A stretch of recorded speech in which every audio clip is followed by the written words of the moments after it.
Muy bien. Bienvenidos a todos al seminario de libertad emocional, que ya no sé si es el quinto que doy o algo así.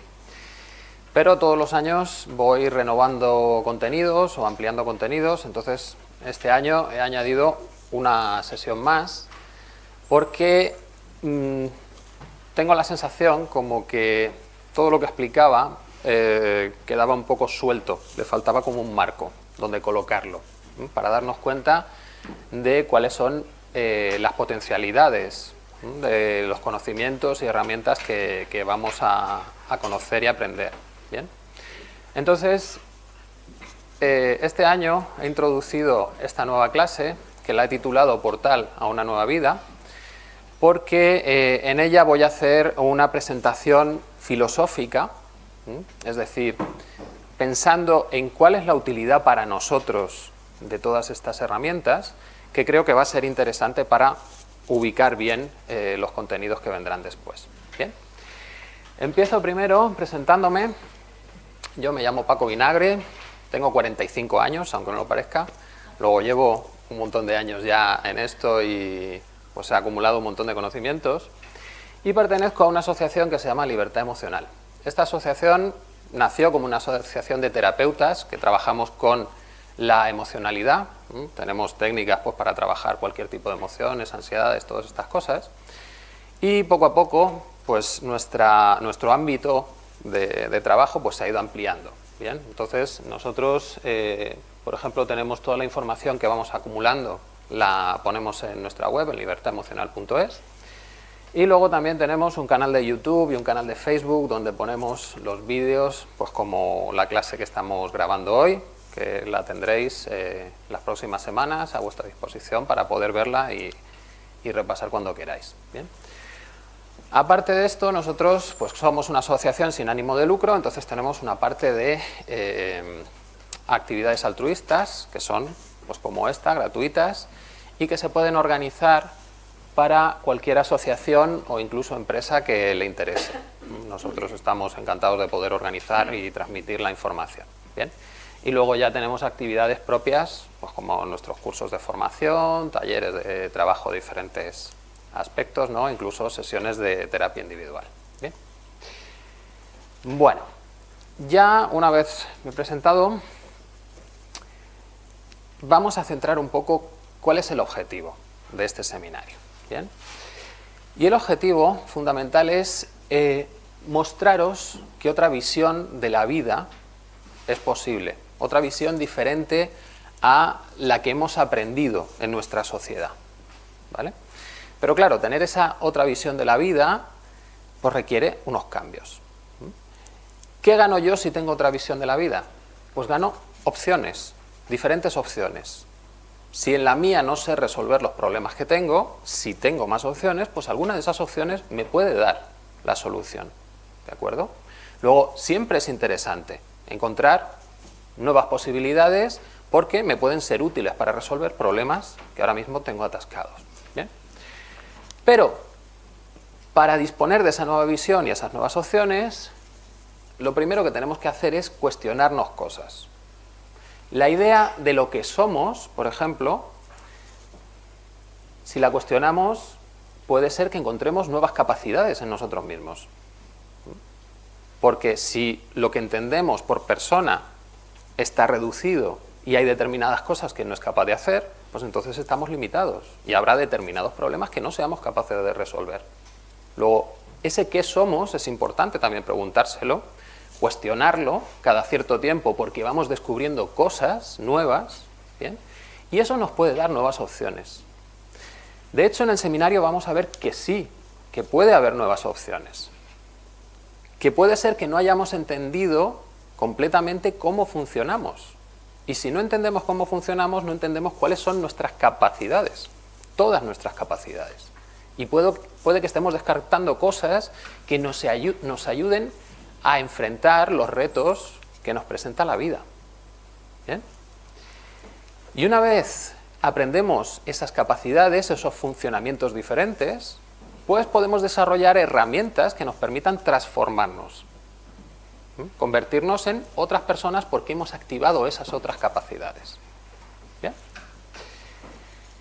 Esas herramientas, además, si entendemos a fondo cómo funcionamos, nos van a permitir cambiar en cualquier aspecto de nuestra vida, cualquier cosa. Pero para eso tenemos que entender a fondo cómo funcionamos. ¿Bien? Bueno, pues todos esos conocimientos los vamos a ver en el seminario y luego pues haremos algunas prácticas, daremos los primeros pasos para poner en marcha esas herramientas que nos permitan el cambio. Bien, pero si no practicamos, está claro que los resultados pues, pueden ser pobres. Bien. Aquí lo importante es combinar las dos cosas. Los conocimientos son importantes para estar confiado y saber qué tengo que hacer, pero por otro lado lo tengo que poner en práctica para conseguir los resultados. Bien. Y eso en nuestra sociedad pues tenemos un poco la tendencia a pensar que las cosas se resuelven solo racionalmente. Y no, hay que llevarlo a la práctica. Tú puedes hacer un plano de un edificio, pero si no te pones a construirlo, el edificio nunca se va a ver. ¿Bien? Y finalmente, una de las cosas que quiero conseguir en el seminario es que nos divirtamos.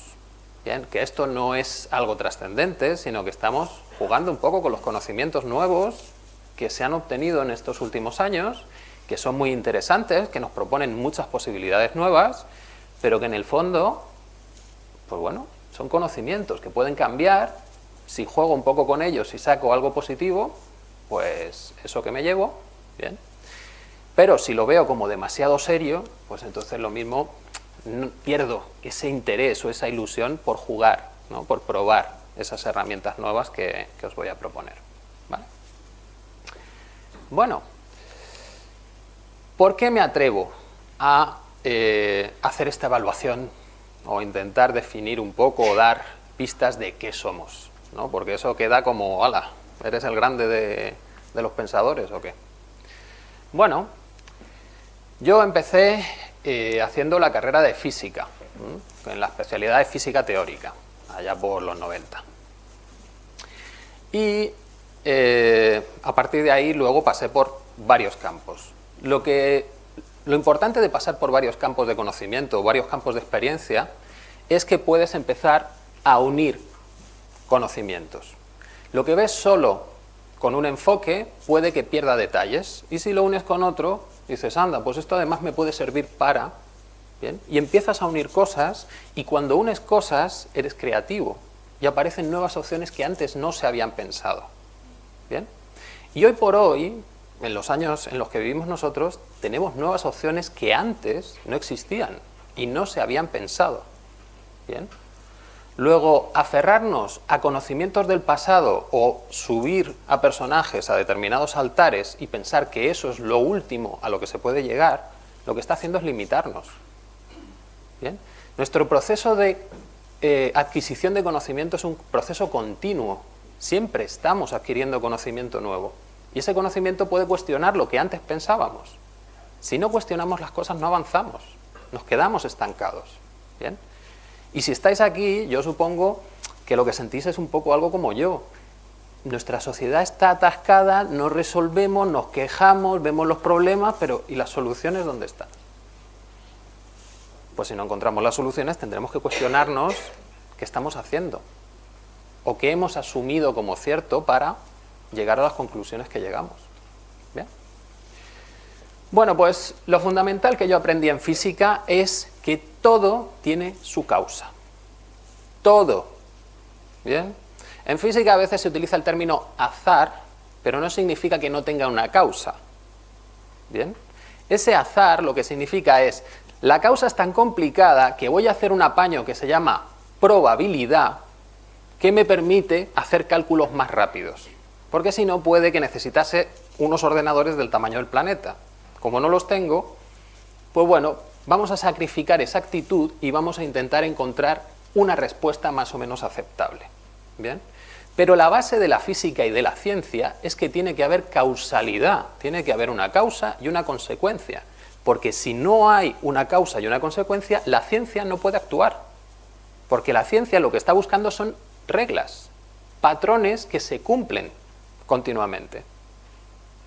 Bien, si el mundo fuese azar, no hay patrones, luego la ciencia no puede existir. ¿De acuerdo? Eso es lo fundamental que yo saqué de la carrera de física. Después de la carrera de física me metí a hacer una tesis. Y en esa tesis encontramos o empezamos a trabajar con una parte de la física que yo no había visto en la carrera. Porque de hecho es una parte de la física que se empieza a desarrollar a partir de los años 60 y sobre todo en los 70, que se llama la teoría del caos. ¿Bien? Esa teoría, os la resumo muy rápido, aunque luego la veremos un poquito más, lo que nos dice es, en sistemas en los que los elementos dependen unos de otros, no son separables, ¿bien? En esos sistemas, pequeños cambios provocan resultados muy diferentes. Es lo que se llama el efecto mariposa y es por lo que no podemos predecir el tiempo dentro de 5 días. Cuando miramos en el teléfono, ¿qué va a hacer este fin de semana? Y es lunes, tenéis como un 30% de posibilidades de acertar. ¿Bien? Porque esos sistemas me están limitando. A mí en la carrera lo que me explicaron principalmente eran sistemas lineales. Es decir, una causa-consecuencia y es solo una línea, no hay más opciones. Y si modifico un poquito este punto, me lo llevo un poquito para arriba, un poquito para abajo, bueno, su evolución se moverá un poquito, pero muy poquito. Estos sistemas, los caóticos, lo que te dicen es, si estás en este punto y lo mueves un poquito, bien, en vez de acabar aquí, que es donde tú querías, acabas aquí. Totalmente diferente. ¿Qué implica eso en nuestra vida? Pues cosas muy importantes, que pequeños cambios, que aparentemente dirías, qué tontería, eso es nada. No, ese nada te puede generar unos resultados absolutamente diferentes. ¿Bien? Y luego vamos a ver, cuando lo llevamos al mundo real, qué significa eso. Luego resulta que después de la carrera me encuentro con algo que no me explican en la carrera y es fundamental en el mundo real. Porque lo que me explican en la carrera son simplificaciones del mundo real. Es decir, no son el mundo real, es lo que me permite a mí hacer cálculos suficientemente buenos. ¿Bien? Y es útil, porque la tecnología que tenemos está basada más o menos en esa linealización, ¿bien? En esa simplificación. Después de esa tesis me metí en el mundo de la informática, y el mundo de la informática lo que obliga es a generar estructuras lógicas muy estrictas. Es decir, el ordenador, si tú programas mal, te va a decir error. Y no puedes discutir con él, no le puedes decir, venga, que tampoco ha sido para tanto, sácame el resultado que yo quiero, que es lo que hacemos con las personas. Y por eso nos pensamos que somos lógicos cuando argumentamos con otra persona, porque le podemos hacer cambiar de opinión. No, el que es lógico es el ordenador. Y si tú lo has puesto mal, está mal, hagas lo que hagas y digas lo que digas. ¿Bien? Y da igual que cambies el término, le des 20 vueltas. No, si lo has escrito mal, está mal. ¿Bien? Y esto es algo que vives en tus carnes solo en la informática. Porque liarte a gritarle al ordenador así de veces, pero en el fondo eres tú el que lo ha hecho mal. ¿Bien? La informática es la manera de asegurar que seas lógico hasta el límite, cosa que no se había hecho nunca antes. ¿Bien? Solo algunos matemáticos, porque es muy difícil mantener una lógica solo con el cerebro, porque nuestro cerebro tiende a engañarse. ¿Bien? Luego, si pasas por la informática, tu cabeza empieza a funcionar de otra manera y ya te empiezan a chirriar muchísimas ideas que te han contado, porque no son lógicas, o hay una lógica que no encaja. ¿Bien? Además, trabajando en esa tesis de la teoría del caos, tuve que utilizar unos programas de informáticos que se llaman redes neuronales, que son programas que se desarrollaron para simular el funcionamiento del cerebro. Y resulta que esos programas han llegado al límite, o ahora mismo, de que nos pegan palizas al ajedrez, que el Go, que se suponía que era el juego por excelencia humano, porque tenía que contemplar un montón de variables que los ordenadores no podían contemplar, ya nos han apalizado en el 2016. En el 2017 nos apalizan al póker, que se supone que es un juego de engañar al otro. También nos ganan al póker. Pero es que nos ganan también en diagnósticos médicos. Hay sistemas basados en redes neuronales que son capaces de diagnosticar mejor que un médico. Hay sistemas basados en redes neuronales que son capaces de traducir a texto lo que tú estás diciendo. Pero ya también los hay capaces de traducir entre idiomas en el momento. Luego, esas redes neuronales tan tontas, esos programas, resulta que están diseñados para aprender y que cuando les enseñas empiezan a funcionar como nosotros.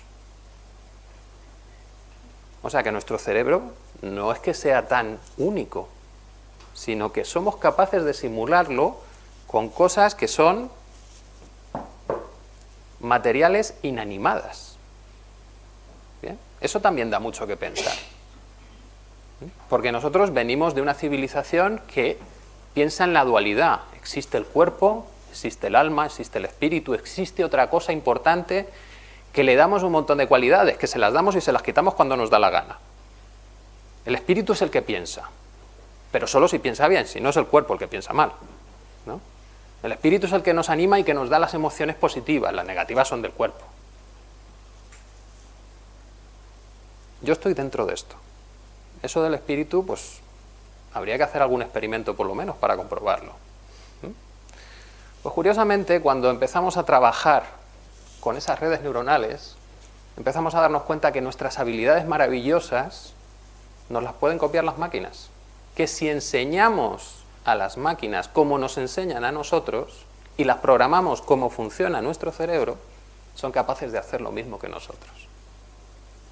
Y eso está muy bien, porque las máquinas tienen causas y efectos. Luego significa que nuestro cerebro también tiene causas y efectos.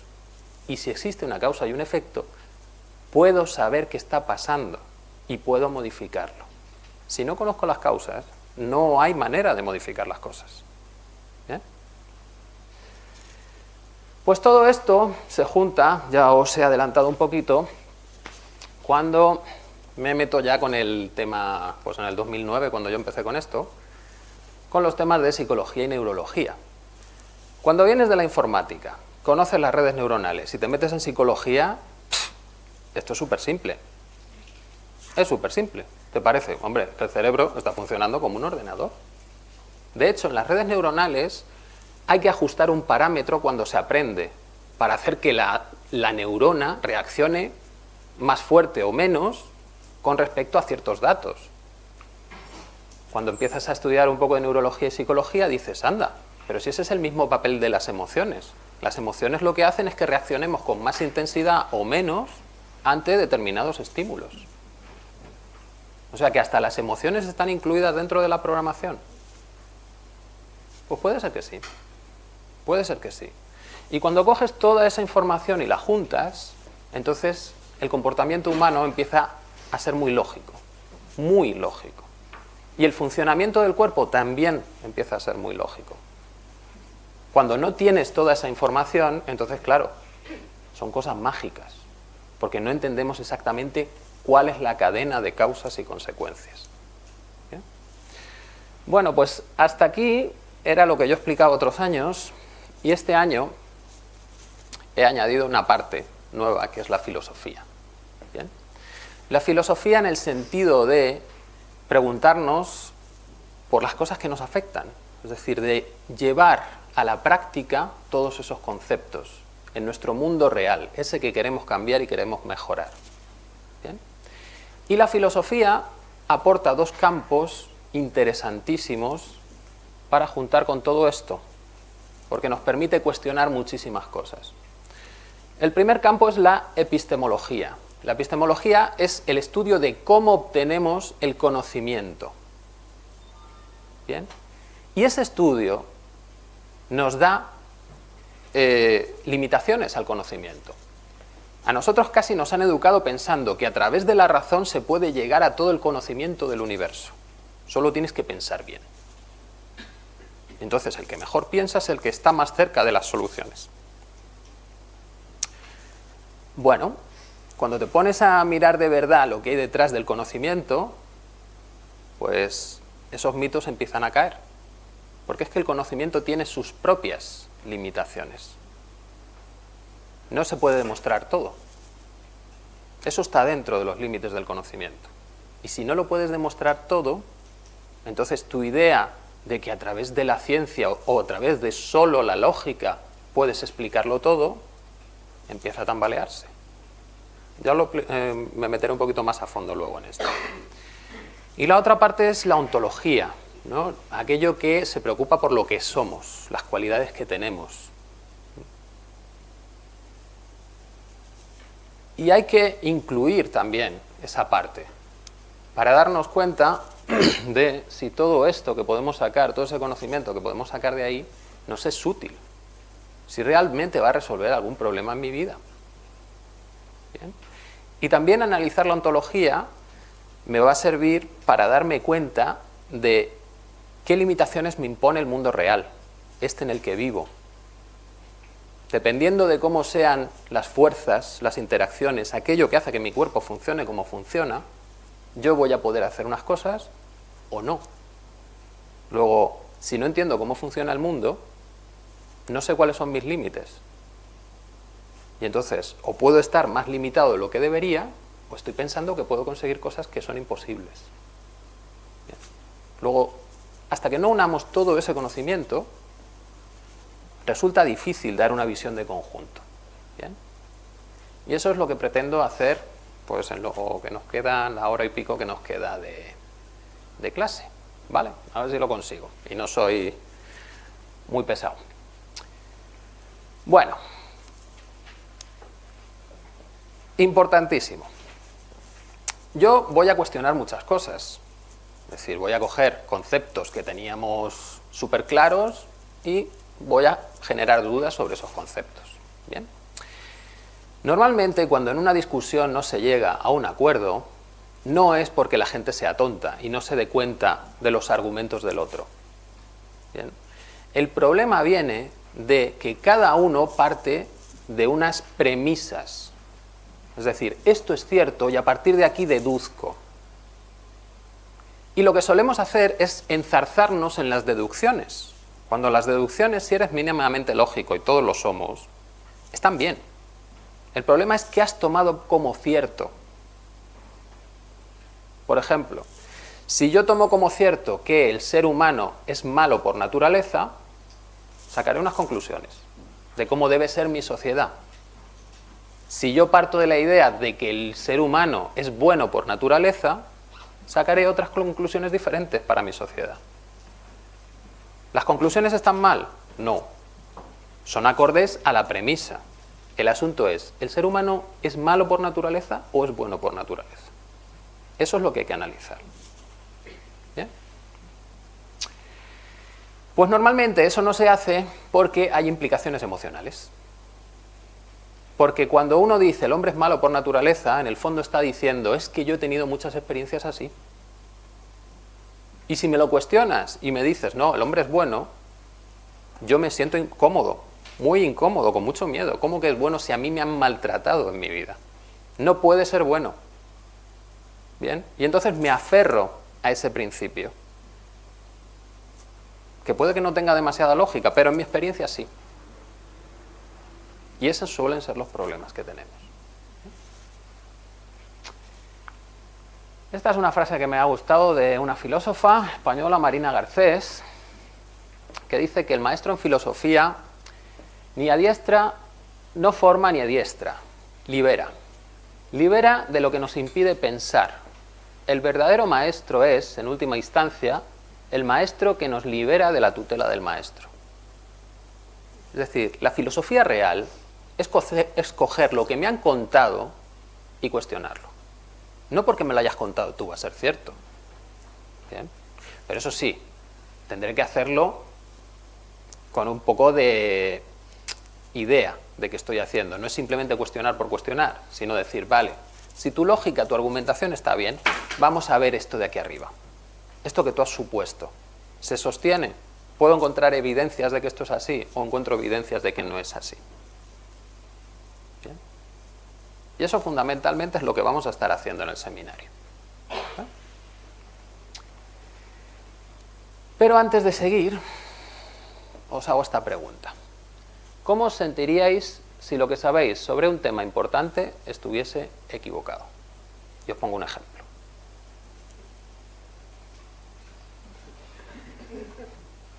Bien, es obvio cómo se tienen que utilizar los urinarios públicos, ¿no? Esa imagen, lo mismo, hasta os despierta alguna sensación. Es decir, ir en contra de lo obvio. ¿Cómo os hace sentir eso? ¿Cómodos? ¿Incómodos?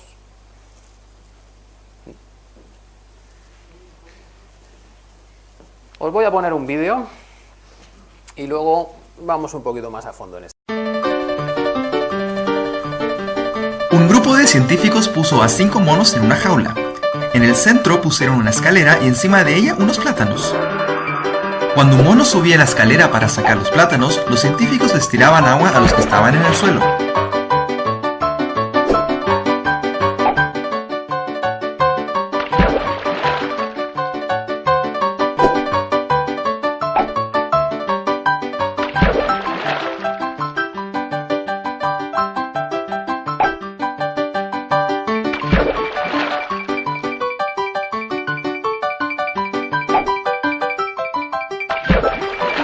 Después de un rato, cuando un mono iba a subir la escalera, los otros lo agarraban a combos.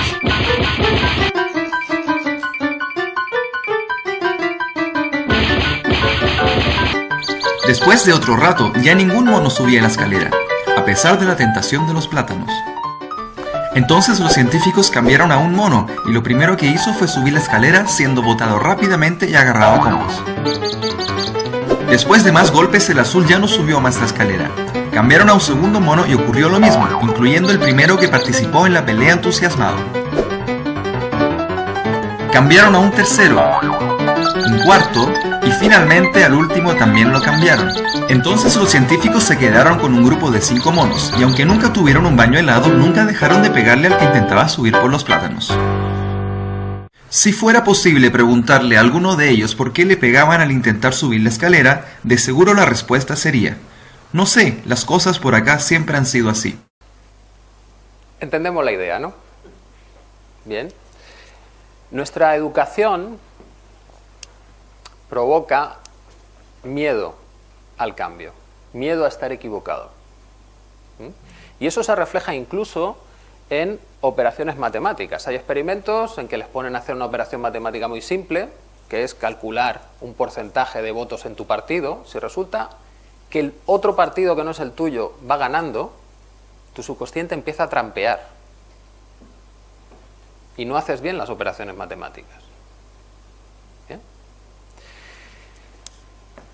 Incluso hay otros estudios que muestran que tenemos un sesgo anticreatividad muy grande, incluido las personas que dicen que no, que ellos aceptan la creatividad sin ningún problema.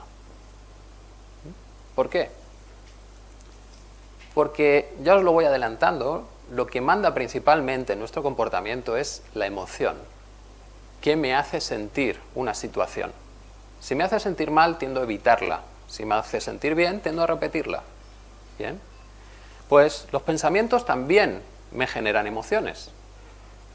Y por tanto, voy a tender a cambiar mis comportamientos con respecto a qué emociones me provocan. ¿Bien? Entonces, en este caso tenemos que tener muy en cuenta que yo os puedo dar ahora muchos datos que chocan contra lo que creéis. Son datos de últimas investigaciones. Si nosotros tuviésemos solo una mente superlógica y superracional, pues no hay ningún problema. Cogemos las últimas investigaciones, comprobamos datos, vemos cuáles son los que mejor cuadran con el modelo y descartamos los que no nos sirvan. Pero el cerebro no funciona así. El cerebro tiende a defender aquello que le hace sentir cómodo, confiado, y rechazar todo aquello que genera incertidumbre. Si estamos educados a creer que lo que nos enseñan es palabra de Dios, porque lo que nos enseñan realmente lo hacen de una manera que parece mágico, no un proceso de equivocaciones que al final me llevan a encontrar aquello que mejor encaja, ¿bien? Pues ese tipo de educación lo que me hace es que tenga miedo al cambio y a estar equivocado, porque entonces hay consecuencias. Y eso nos va a pasar durante todo el seminario, o sea que ya os voy adelantando posibilidades. Otra cosa que quiero recalcar, muy importante, es que todo esto que os voy a contar está basado en la experiencia que tenemos en la asociación, que hemos ido almacenando al cabo de estos años.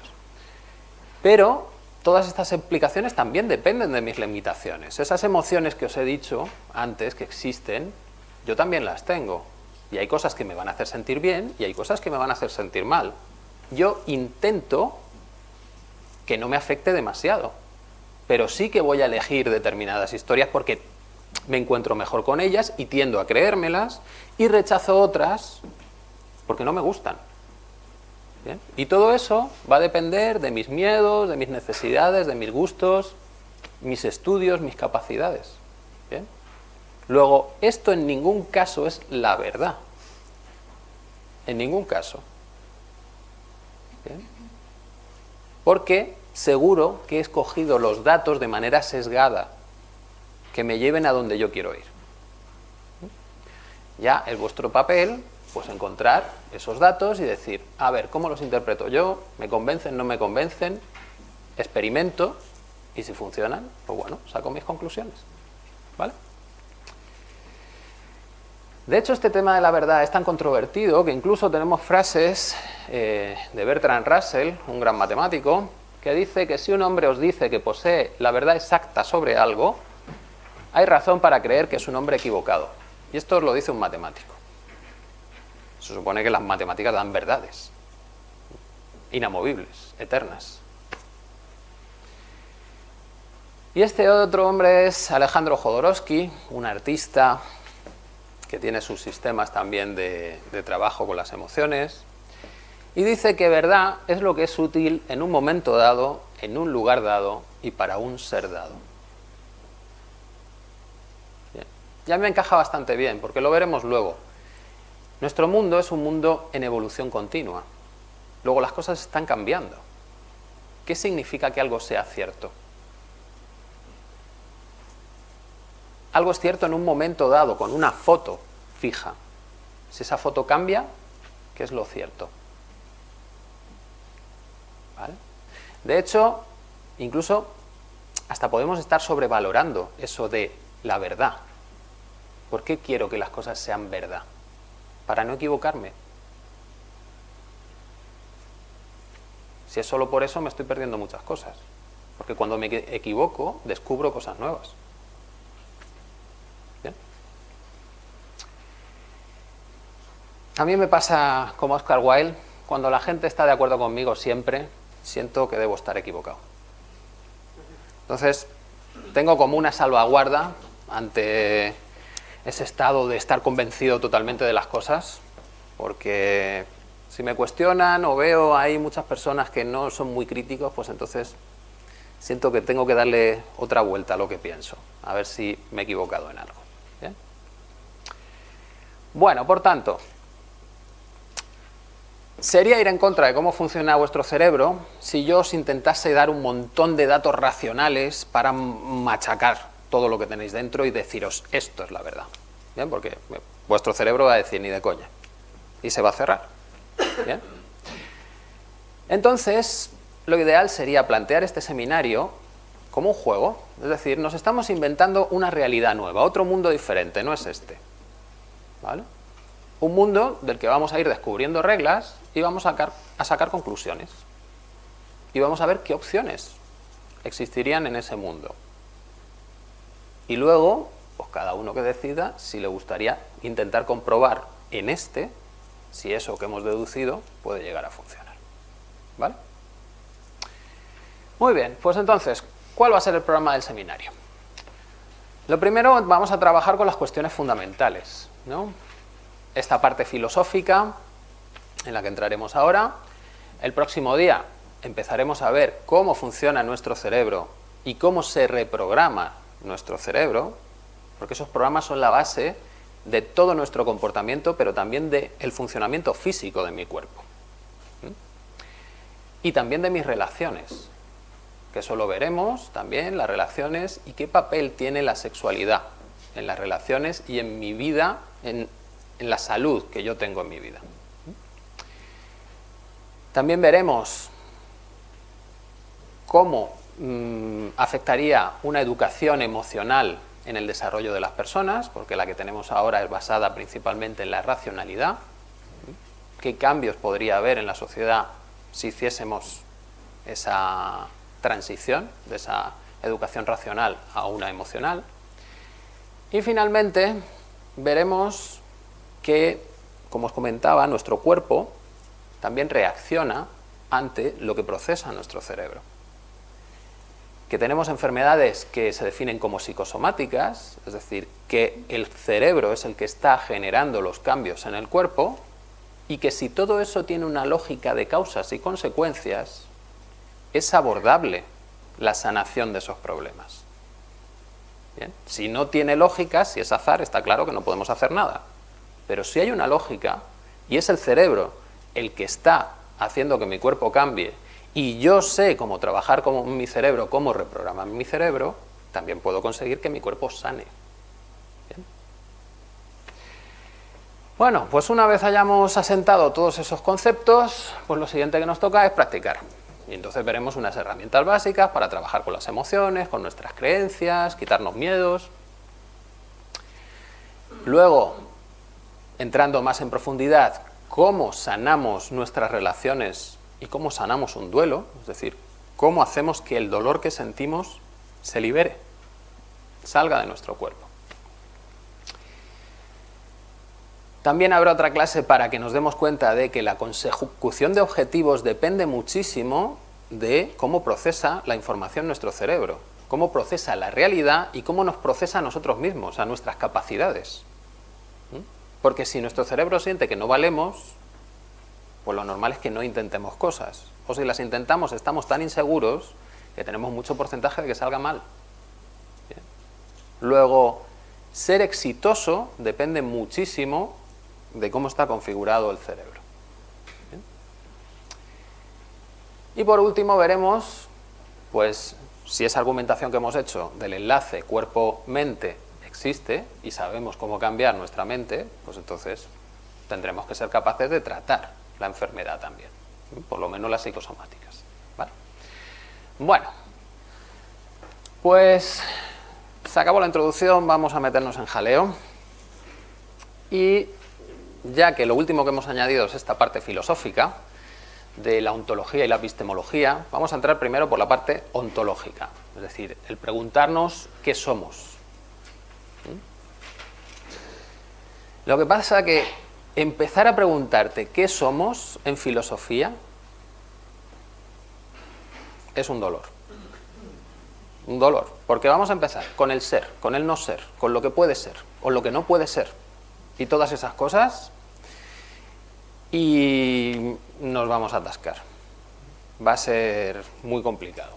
De hecho, encontré esta frase de Daniel Dennett que resume lo que yo siento con la filosofía. La filosofía para mí es muy importante, ¿bien? Porque es esa, como lo que puede unir todos los campos de conocimientos que vas adquiriendo, que le da ese marco de integración. Pero lo que suele ocurrir en filosofía nos lo resume Dennett.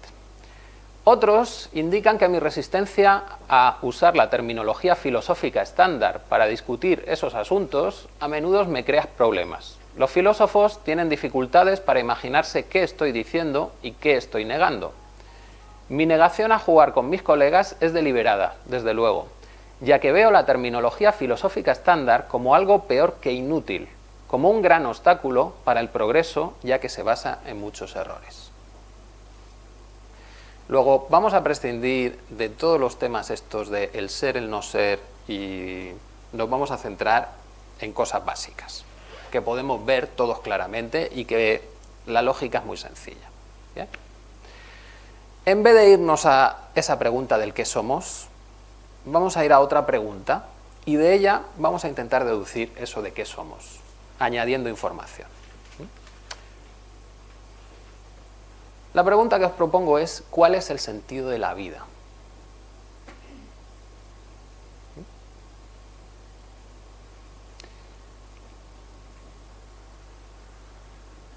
Y hay personas que le han respondido, como por ejemplo John Lennon, que cuenta una anécdota en la que dice que cuando yo tenía 5 años, mi madre me decía que la felicidad era la clave de la vida.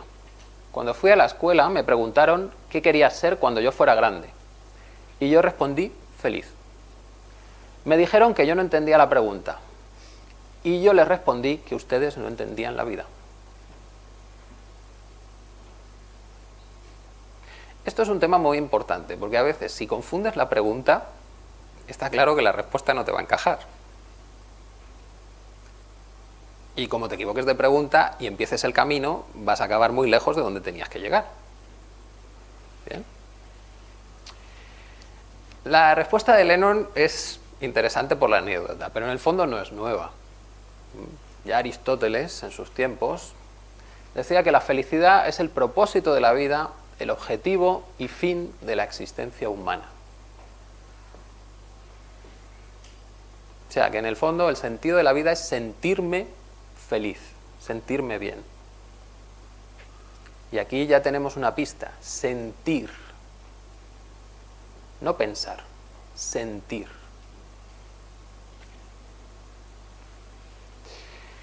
Bien, ¿cuál es el origen de ese problema? ¿Por qué no somos felices? Si ese es el objetivo, ¿por qué no lo hemos alcanzado ya? Con toda la gente inteligente esta que ha habido a lo largo de la historia. ¿Qué pasa? Bueno, aquí tenemos a Jiddu Krishnamurti, que tiene una historia muy curiosa. Jiddu Krishnamurti es un pensador, filósofo indio, que fue recogido allá por 1909 en unas playas ahí en la India por un grupo que se llamaba Sociedad Teosófica, que era una sociedad que apareció en el siglo XIX, pues intentando crear una nueva sociedad. Bien, pues le educaron con toda la información de los grandes maestros filosóficos, espirituales y tal, porque él iba a ser el destinado a dirigir a esa sociedad para lograr una transformación del mundo. Bien. Bueno, pues el hombre al final, después de 2 años de ser el jefe, renunció, disolvió la sociedad y dijo, es que esto no hay manera de conseguirlo. Y eso que le habían educado con todo ese conocimiento antiguo. Ya con su montón de años, lo que decía es que el sufrimiento, el dolor, lo que nos aparta de la felicidad, se debe al desorden de nuestra mente. Y el problema del desorden de nuestra mente es que no sabemos corregirlo porque no sabemos cómo funciona la mente. Bien, esto es una conversación de los años 80.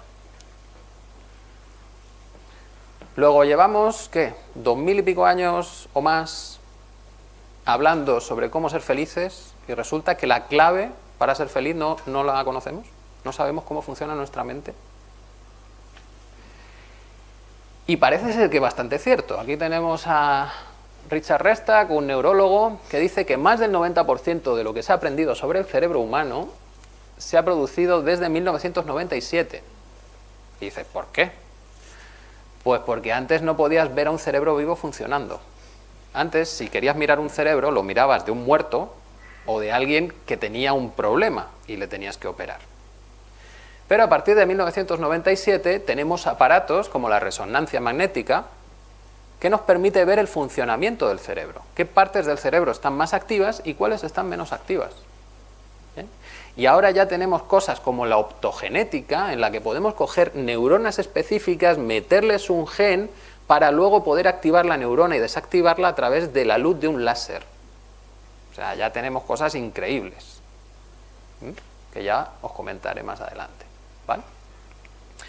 Pero lo peor no es eso. Lo peor no es que el 90% de lo que sabemos ahora se haya obtenido desde el 2000, estaría muy bien. El problema es que el 80% o más del 80% de lo que se creía antes de 1990 es falso. De lo que se creía sobre el cerebro, sobre cómo funcionaba, es falso. Luego ya tenemos por lo menos, mira, a mí me da una tranquilidad. Digo, o sea, llevamos 2000 años pensando para ser felices, no lo hemos conseguido, pero porque lo estábamos haciendo mal, no porque no se pueda. Bien, hombre, pues es una ilusión.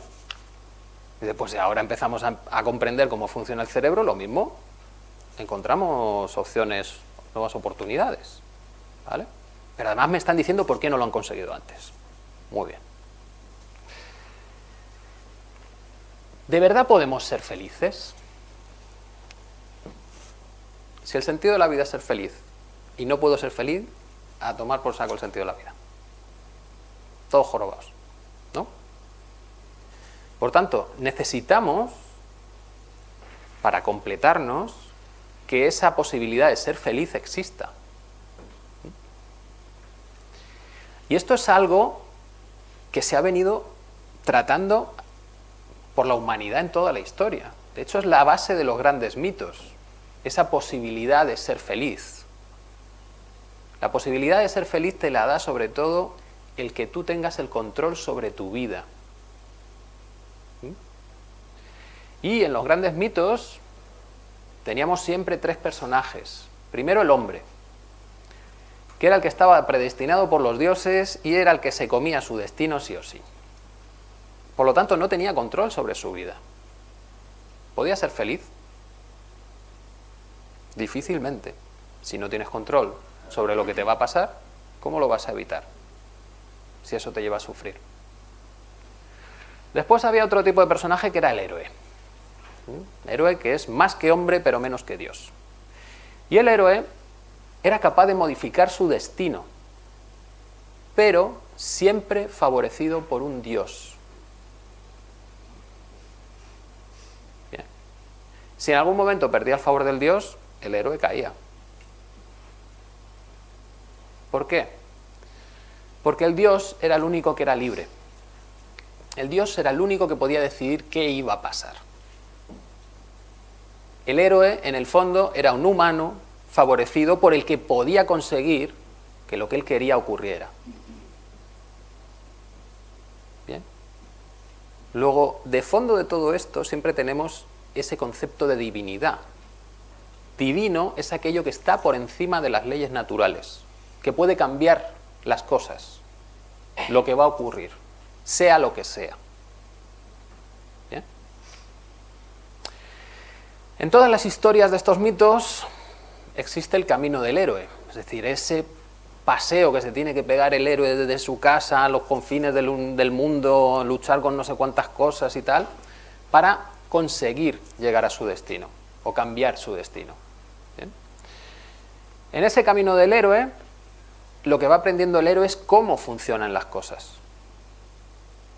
De ese caos que era su vida, empieza a ordenar cómo funcionan las cosas, descubre los patrones, pero siempre bajo el favor de una divinidad, si no, no lo logra. ¿Bien? Pero fijaos, lo que está descubriendo es, del caos en el que vive, que no sabe resolver, llega al cosmos, que es la organización, el orden de todo. Pero claro, es que el orden entonces implica una predestinación.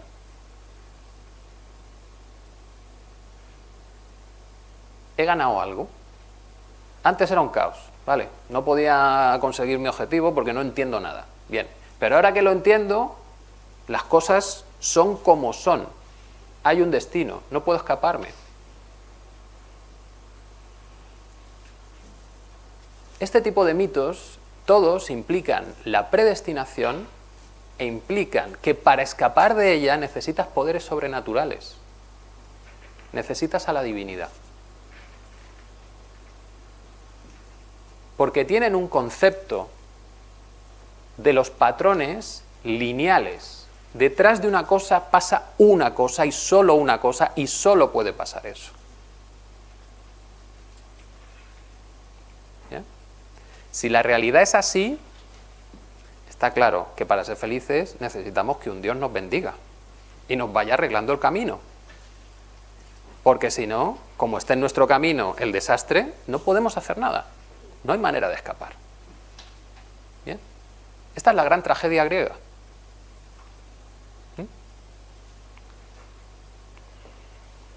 Por tanto, sin divinidad no hay libertad. Porque el Dios es el único libre, el único que puede cambiar las cosas. Todos los demás estamos jorobados.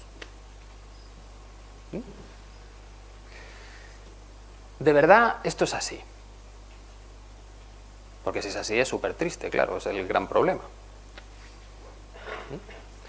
Vamos a analizar un poco qué significa ser libre, o, utilizando el palabra, tener libre albedrío. Tener libre albedrío lo que implica simplemente es poder cambiar las cosas que preveo, poder modificarlas. Ya está, con eso tengo libre albedrío. Yo quiero conseguir este objetivo y entonces puedo tomar decisiones y acciones que me llevan al objetivo, lo consigo. Veo que me puede pasar algo que no quiero, tomo decisiones y acciones que logran que evite ese desastre o ese dolor. ¿Bien? En nuestra realidad, eso es el libre albedrío. No necesito nada más. No necesito poderes divinos. Simplemente poder predecir qué va a ocurrir y poder evitarlo. ¿Bien? Bueno, vamos a analizar un poco más a fondo qué condiciones son necesarias para poder tener libre albedrío. ¿Bien? Lo primero, tiene que haber unas condiciones físicas. El mundo tiene que ser de una manera determinada.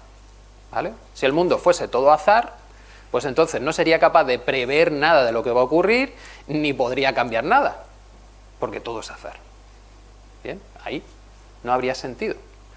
Luego, para poder ser libre, primero necesito que en mi universo, en mi realidad, exista la causalidad. Que si yo hago algo hay una consecuencia, y esa consecuencia es la que yo he previsto antes. Y sé que las cosas pasan porque anteriormente he observado que pasan. Luego, de lo que yo aprendo, sé que hay una serie de patrones que se repiten y por lo tanto puedo interferir en esos patrones. Bien, lo primero que necesitamos es la causalidad. El azar no nos resuelve absolutamente nada. Nada. Bien, el azar es como meter de nuevo a un dios ahí en medio. Porque encima, al azar ni le puedo rezar. Ese sí que no me apaña. ¿Bien? Lo siguiente que necesito es que en la realidad puedan existir diferentes opciones. Porque claro, si solo es una única vía, vale, sí, sé lo que va a venir, pero ¿puedo hacer algo? No. Si no hay diferentes opciones, no hay libertad. ¿Bien? Y lo tercero es que el universo permita la automodificación. Es decir, que él mismo pueda modificarse, generar nuevas opciones, nuevas posibilidades.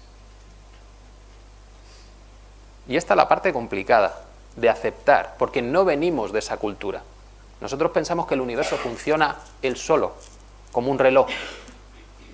¿Bien?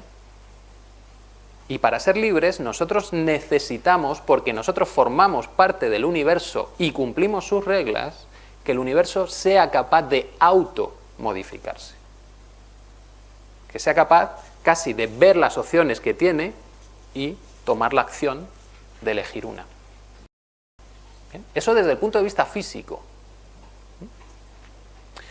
Luego necesitamos otras cualidades mentales.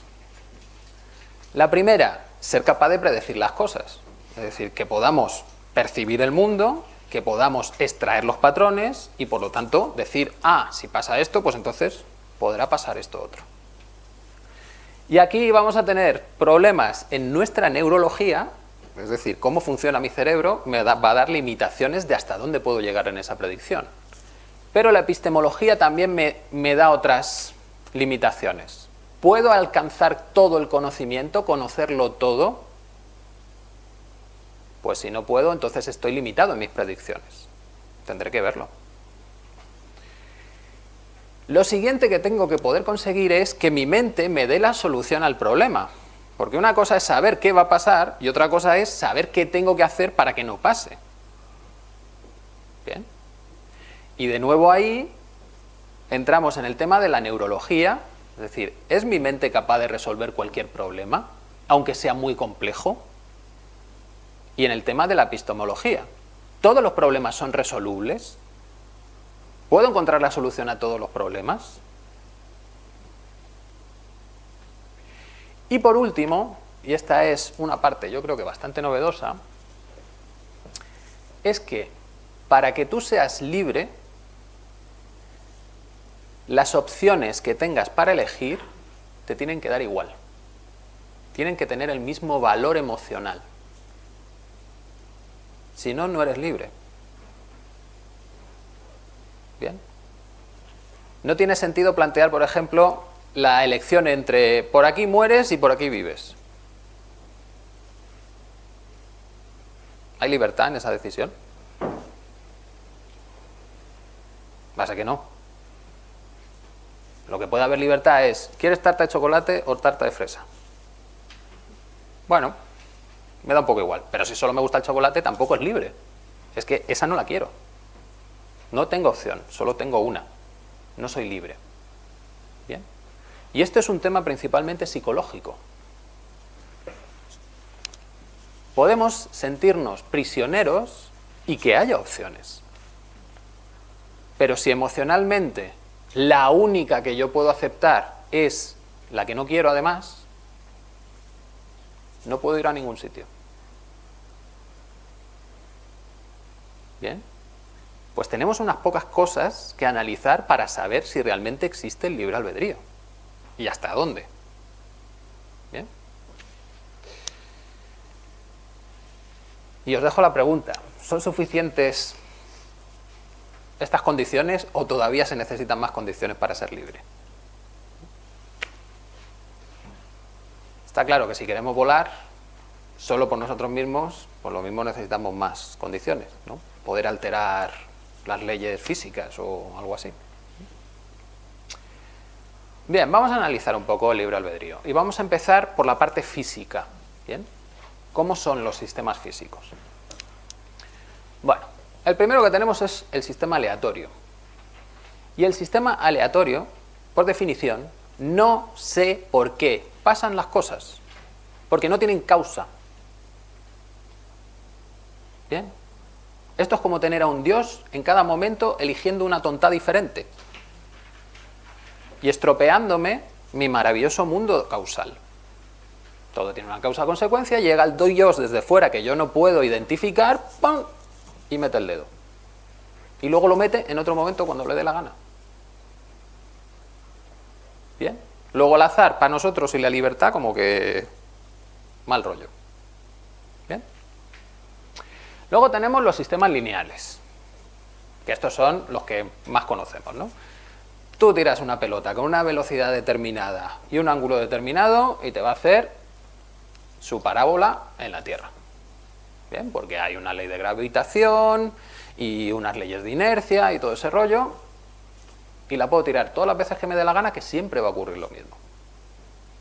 ¿Vale? Estos sistemas pues son muy chulos porque son simples y los puedes analizar muy fácilmente y encontrar los resultados y calcularlo todo hasta el segundo 50.000 millones. Todo perfecto, maravilloso. Pero estos sistemas tienen un problema, que no son todos. Los sistemas lineales son aquellos en que las variables dependen 2 a 2, es decir, la pelota y la Tierra. No hay nada más. La pelota y la Tierra. ¿Bien? Si pusiésemos otra pelota, lo que tendríamos que hacer en un sistema lineal es sumar los resultados. Pero esta pelota no va a interactuar con esta otra. Esta solo con la Tierra y esta solo con la Tierra. ¿Bien? Independientes. Claro, así conseguimos un sistema fácilmente planificable, o podemos identificar qué va a ocurrir, pero tiene muy pocas posibilidades, porque solo hay interacción 2 a 2. ¿Bien? Ese es el sistema en el que vivimos. Es decir, yo ahora mismo, ¿con quién estoy interactuando? ¿Con uno o con todos a la vez? ¿Bien? Entonces, estos sistemas son los que hemos utilizado en física porque son los que sabemos calcular. Porque matemáticamente tenemos muchas limitaciones para calcular cosas. No sabemos hacerlo. Pero estos nos simplifican las cosas y son lo suficientemente buenos como para tener la tecnología que tenemos ahora mismo. Pero si nos queremos empezar a preguntar cómo es la realidad en sí, aparecen otro tipo de sistemas, que son los que llamamos caóticos o no lineales. Bien, ya las cosas no son 2 a 2, son todas con todas. Ejemplo básico, este es el movimiento de 3 cuerpos. Bien, el movimiento de 3 cuerpos no es resoluble analíticamente. No puedes tener una ecuación en que va sustituyendo la t y te dice dónde acaba cada uno de los cuerpos. No puedes. Y eso es el problema más simple, 3 cuerpos. ¿Vale? Y esa es la idea que tenemos nosotros de predestinación. Esto. ¿Y cuál es la realidad? Esta. Por interactuar con otros tengo muchas más opciones, muchísimas más, y cada vez crecen más. ¿Vale? Estos sistemas caóticos tienen características definidas. Uno es, las variables son dependientes, todas dependen de todas afectan a las otras. No son analíticamente resolubles, luego necesito un ordenador con mucha potencia de cálculo para ir haciendo como pasitos. Y entonces en cada pasito voy descubriendo dónde están. Y así sí puedo hacer un dibujo de este estilo, animado, porque he calculado cada uno de los pasitos intermedios. Son deterministas, aunque esto tenga un movimiento muy raro, bien, realmente están interactuando entre ellos siempre, hay una causa y una consecuencia. No hay azar por ningún lado, aunque se llame caos. Se llama caos porque aparentemente no hay orden hasta que lo descubro. Y esto es muy importante. Son fuertemente dependientes de las condiciones iniciales. Es decir, estas 3 pelotitas, cuando empiezan, si yo muevo muy poquito, 1 milímetro una con respecto de la otra, el movimiento es totalmente diferente en muy pocos segundos. Totalmente diferente. ¿Vale? Luego estos sistemas, en el fondo, lo que me están dando es posibilidades todas las que quieras y más. Porque con un poquito que cambies, los resultados se dispersan. No es como el sistema lineal. Yo muevo esta pelotita un poquito más arriba, un poquito más abajo y más o menos caerá por aquí. En un sistema caótico no. ¿Bien? Pues eso implica que no puedo hacer cálculos a muy largo plazo. Exactamente no sé qué va a pasar. Y eso es lo que nos ocurre con el tiempo atmosférico. ¿Por qué se equivocan los hombres del tiempo? Porque están tratando con sistemas caóticos. ¿Es que son malos y no son capaces de hacerlo? No. Ellos tienen las ecuaciones y están ahí, pero no pueden sacar más información. Necesitarían infinitos decimales, infinitos, para poder predecir a 1 año o a 2 años. De hecho, hay un ejemplo que es este. Esto es una luna que se llama Hiperión, tiene un movimiento caótico y solo como límite es posible predecir 20 años su movimiento. Porque lo siguiente es que entramos ya en problemas cuánticos y no podemos tener decimales. Luego estamos limitados, ¿bien?, en nuestra capacidad de predicción. Las cosas tienen causa y consecuencia, pero no podemos predecir con exactitud. Bien, luego estamos rompiendo el paradigma este de los dioses, el destino único y esas cosas. En el mundo real eso no existe. No es así. Son simplificaciones que hemos hecho nosotros y nos las hemos creído. Y a partir de ahí hemos sacado conclusiones. Estos sistemas caóticos, además, curiosamente, cuando le aplicas la estadística, salen aleatorios. Luego la estadística se descubrió antes que la teoría del caos. Luego hay un montón de sistemas que aparentemente se han catalogado como aleatorios y no son aleatorios, son caóticos y tienen sus reglas. ¿Qué más cualidades tienen estos sistemas? Que son muy estables ante perturbaciones.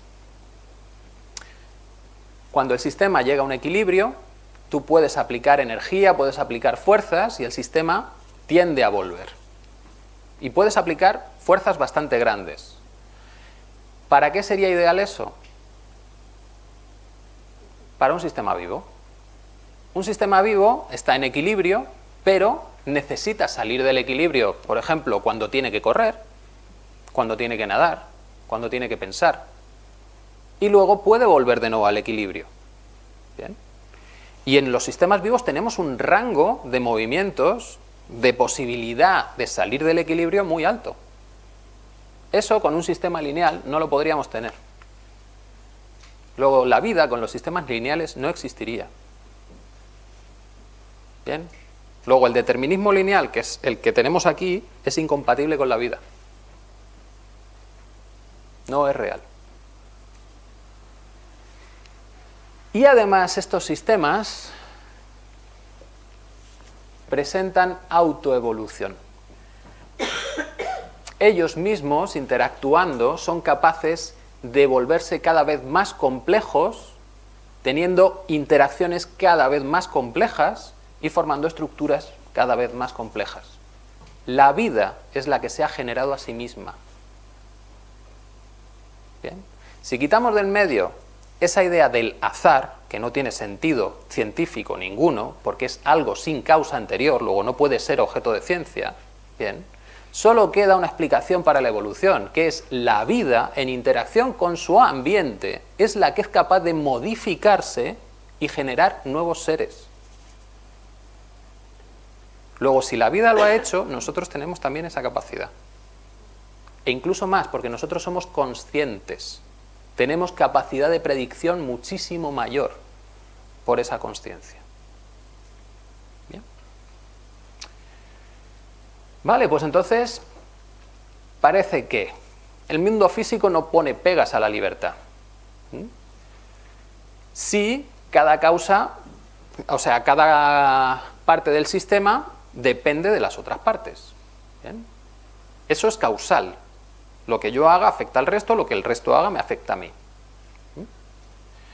Por otro lado, al ser muy dependiente de las condiciones iniciales, tengo muchísimas opciones. Dependiendo de las palabras que yo use, por cambiar una, puedo afectar a la reacción que tenga en el público. Y puede ser bastante grande la diferencia. ¿Bien? Luego, tenemos opciones muy amplias. Estos sistemas complejos pueden adaptarse al entorno y esa adaptación puede llevar incluso a evolucionar por autoorganización causal. No hay azar. Es el propio sistema que al interaccionar con el entorno llega a un momento en que necesita reorganizarse y aparece otra estructura más compleja. Y el ser humano, curiosamente, forma parte del sistema. ¿Bien? Podríamos decir que el sistema más grande en el que vivimos, bueno, siempre lo puedes agrandar porque vives dentro de la Tierra, que es tu entorno con el que interactúas, que genera diferentes adaptaciones en ti. La Tierra está dentro del sistema solar, el Sol afecta a la Tierra y eso nos afecta a nosotros. Y podemos ir ampliando el sistema. ¿Bien? Y este es un punto muy importante porque en el pensamiento filosófico normalmente el ser humano se mete en el sistema y se saca del sistema. Y ahí haces trampas. Porque si el ser humano está en el sistema, tus pensamientos dependen del sistema, no son libres. ¿Bien? Yo pienso con respecto a el entorno que he tenido y cómo he interactuado con ese entorno. Luego va a ser bastante difícil que mi pensamiento, bien, sea objetivo. Estoy atrapado en el propio sistema y eso lo tengo que tener en cuenta para solucionar los problemas. Pues para solucionar eso entonces tendremos que entender cómo funciona el cerebro. ¿Bien? Nuestro cerebro, si lo asimilamos a las redes neuronales artificiales, es capaz de detectar las dinámicas lineales, que eso lo sabemos porque son las que manejamos más o menos fácilmente, pero también es capaz de detectar las dinámicas caóticas. ¿Bien? Aunque con las caóticas hay un problemilla, que ahora os cuento. El cerebro cuando aprende también tiene límites en el aprendizaje. Se puede aprender bien y se puede aprender mal. ¿Vale? Cuando no tienes los datos suficientes, puedes sacar conclusiones que no se adaptan a la realidad. tu modelo puede ser más simple que el que realmente estás modelando. Bien, entonces necesitas aprender más para poder encontrar las soluciones al problema en ese sistema. Pero puede también pasar lo contrario, que te pases de aprendizaje. Y si te pasas de aprendizaje, estás viendo más problemas de los que realmente existen. ¿Bien? Y esto que os estoy contando son cosas que ocurren en las redes artificiales, redes neuronales artificiales, pero a que os suenan como propio esos problemas. Claro. ¿Cuándo tenemos sobreaprendizaje? Cuando tenemos cargas emocionales demasiado potentes asociadas a una experiencia. Y entonces pensamos que lo que va a ocurrir va a ser siempre lo peor. Y sobrereaccionamos. Las redes neuronales, ¿qué se hace? Reseteas la red y otra vez que aprenda. Y la paras antes de que llegue a ese estado. ¿Bien? En los seres humanos, resetearnos es más complicado. O no, ya veremos. ¿Sí? La emoción es lo que va a marcar la importancia del aprendizaje. ¿Bien? En las redes neuronales hay un parámetro que se ajusta para hacer que la neurona actúe ante un determinado estímulo o se quede quieta. En nuestro sistema es la emoción la que hace eso. ¿Bien? Y la emoción por ahora la dejamos como un término un poco nebuloso, luego hablaremos, la intentaremos concretar más, ¿vale? Pero toda nuestra experiencia está asociada a emociones. Cuando tú tienes una emoción intensa, hay recuerdos que te resultan fácil de traer. Cuando la emoción es muy baja, casi ni te acuerdas. Es decir, el cambio que me dieron ayer, lo mismo no me acuerdo, salvo que me intentasen estafar, entonces sí me acuerdo. ¿Bien? ¿Por qué? Porque en una tengo una emoción baja, no me importa, en la otra es una emoción alta, es importante. ¿Vale? Bien, volviendo al tema de las dinámicas caóticas. Vale, si el mundo se mueve principalmente por dinámicas caóticas y son muy difíciles de predecir, ¿qué hace el cerebro con eso? Pues resulta que el cerebro tiene la capacidad de, a través de observar una única variable de un sistema caótico, reconstruir cómo va a funcionar más o menos ese sistema. ¿Bien? Sería este proceso. Aquí tenéis lo que se llama un atractor extraño, sería cómo se comporta una bola en esa zona. ¿Bien? Si cojo esto, que es medir solo la componente X de ese movimiento, yo puedo reconstruir el atractor, más o menos, la forma es similar, utilizando solo estos datos. ¿Bien? Y eso es impresionante, porque significa que en un sistema muy complejo, con muchas variables dependientes, solo con medir una, con observar una atentamente, puedo sacar por dónde va a tirar ese sistema. ¿Bien? Y eso el cerebro es capaz de hacerlo. Y eso son las intuiciones. No sabemos de dónde vienen, porque realmente es que no hay un proceso lógico para obtener eso. ¿Bien? Es tu cerebro cogiendo información y relacionando toda esa información. En el fondo, esto es un efecto similar a lo que ocurre en los hologramas. ¿Bien? Eso es otra de las palabras estas que está de moda, el universo holográfico. Un holograma es una manera de hacer una fotografía en la que consigues que todos los puntos de la fotografía contengan la fotografía completa. Bien, entonces si la cortas, si vuelves a iluminar con un láser ese trozo de la fotografía, aparecería en pequeñito la fotografía completa. Eso sí, con menos detalle, pero más o menos aparecería. Y si sigues cortando, seguiría apareciendo, cada vez más pequeñita, con menos detalle. Bien, pues esto es igual. Si cojo una única variable, bueno, reconstruyo más o menos la imagen, más o menos, bien, pero, oye, está ahí. Sé que puede pasar. ¿Bien? Vale, pues esto es importantísimo porque de esas intuiciones es de donde nosotros sacamos las verdades indemostradas que utilizamos para deducir todo lo demás. El ejemplo ese de el hombre malo por naturaleza. esa frase es una intuición. Tú no la has sacado de una observación directa de 100.000 casos. Es una intuición que tú tienes de tu experiencia. Pero esas intuiciones, como vengan con una emoción potente, las tomas como absolutamente ciertas. Y no te las cuestionas. Eso es verdad absoluta. ¿Bien? Y curiosamente, así es como se trabaja en lógica y en matemáticas. Para deducir las matemáticas o para hacer una deducción lógica, tú tienes que partir de un axioma. Y un axioma es una verdad evidente, no demostrada. Verdad evidente. ¿Qué significa evidente? Que yo la siento cierta. Siento, no la puedo demostrar. ¿Vale? Y aquí empezamos a hilar conocimiento con emociones. No están separados. De hecho, son la base que voy a utilizar yo luego para argumentar. ¿Bien? ¿Cómo trabajan, por ejemplo, las matemáticas? Pues primero coges una serie de axiomas, esas verdades indemostradas, luego coges unas reglas de cómo van a interactuar los diferentes elementos y empiezas a hacer deducciones, sacas verdades. ¿Vale? Esto es lo que se ha utilizado en matemáticas y se ha construido un edificio de las matemáticas impresionante. ¿Bien?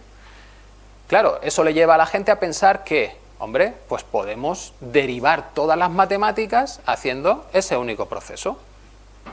Cojo unos axiomas, creo una estructura que me valide luego las deducciones que hago y me saque los teoremas. ¿Bien? Y eso es lo que intentó este señor Hilbert, un gran matemático, a principios del siglo XX. Él quería demostrar que, por lo menos para dos conjuntos de matemáticas, la aritmética y otro, lo primero, que los axiomas no son contradictorios, porque puedo tener más de uno. Y eso es fundamental. Si los axiomas son contradictorios, todas las deducciones que yo estoy haciendo son falsas.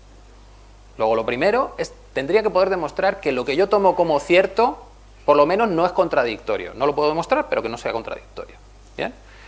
Y luego, que yo a partir de esos axiomas pueda sacar todas las verdades del sistema y que además ya lo mejor de todo es si tengo un algoritmo que si yo le meto una verdad que no sé si es cierta o no, se la meto, pues que me diga si es cierta o no es cierta. ¿Vale? Eso es el ideal del científico lógico. ¿Vale? Con esto deducimos cómo funciona toda la realidad. ¿Bien?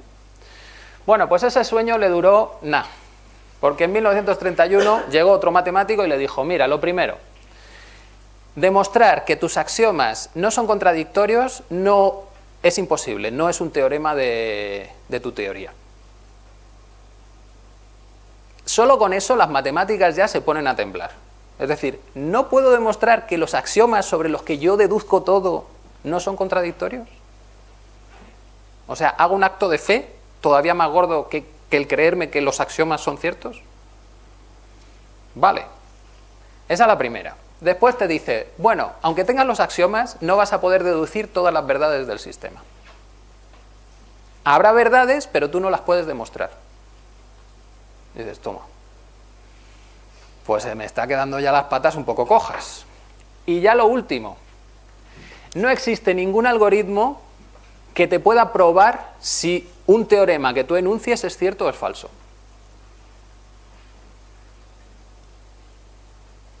Imposible. Y a este hombre además le siguieron otros dos. Este es Turing, el que empezó a desarrollar los primeros ordenadores. Y lo que dice Turing es, no solo es teoremas, es que tú no puedes decir, si coges un programa de ordenador y le pones un problema y lo pones ahí a trabajar, no puedes saber si ese programa se va a parar y te va a decir, ok, he encontrado el resultado, o no va a parar en la vida.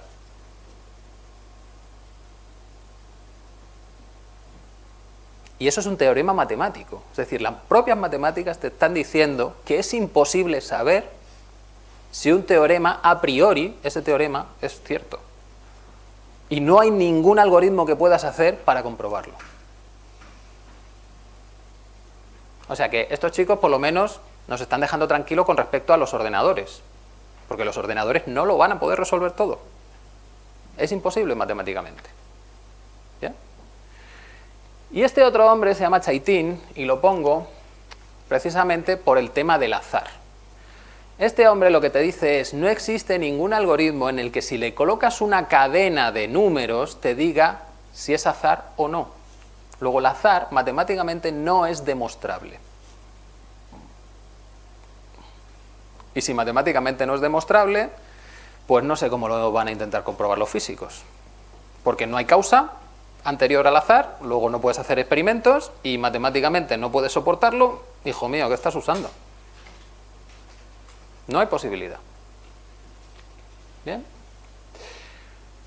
Haciendo un resumen, entonces, ¿qué capacidad de predicción tenemos con lo que hemos visto de neurología y lo que hemos visto de epistemología? Pues lo primero, es imposible predecir exactamente el estado de un sistema caótico al cabo de un tiempo.